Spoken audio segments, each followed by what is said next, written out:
পুরো মাঠ জুড়ে সবুজের সমারোহ, গাছে গাছে দোল খাচ্ছে সয়াবিন। চলতি মৌসুমে বরিশাল বিভাগের ৬ জেলায় করা হচ্ছে সয়াবিন চাষ। এতে ফিকে, ইরি, বোরো ও রবি ফসলের মাঠ। পরিসংখ্যান অনুযায়ী চলতি মৌসুমে ধান ও রবি শস্যের আবাদ কমেছে প্রায় ৭ থেকে ১০%। এছাড়া দক্ষিণ উপকূলের মাটিতে লবণাক্ততা সহনশীল ও কম সেচ নির্ভর হওয়ায় সয়াবিন হয়ে উঠেছে কৃষকের প্রথম পছন্দ। বোরো ধানের সিজন, আমরা বোরো ধান করি না, কারণ বোরো ধানে চাষ করলে আমরা চাষিরাই তো বাঁচি না। সয়াবিন চাষে খরচ হয় ৫ থেকে ৬ হাজার টাকা এবং সয়াবিন চাষে অনেক লাভ হয়। সার ওষুধ সবকিছু সরকার থেকে পাচ্ছি, বীজ পাচ্ছি।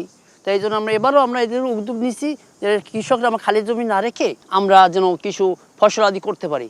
লাভ ক্ষতির অঙ্ক বলছে প্রতি হেক্টরে ইরি বোরো চাষে ব্যয় হয় প্রায় ৮৫,০০০ থেকে ৯৫,০০০ টাকা, আর সয়াবিন চাষে বিনিয়োগে লাগছে তা অনেক কম। বর্তমান বাজারে প্রতি কেজি সয়াবিন ৬৫ থেকে ৭৫ টাকায় বিক্রি হওয়ায় কৃষকরা বেশ লাভবান হবেন।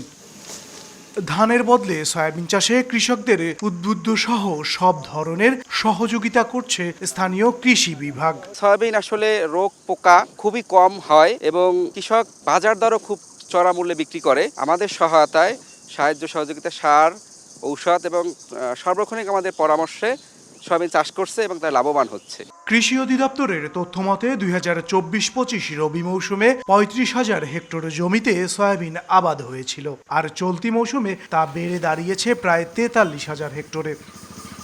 মেহেদী হাসান বাপ্পি, সময় সংবাদ, বরিশাল।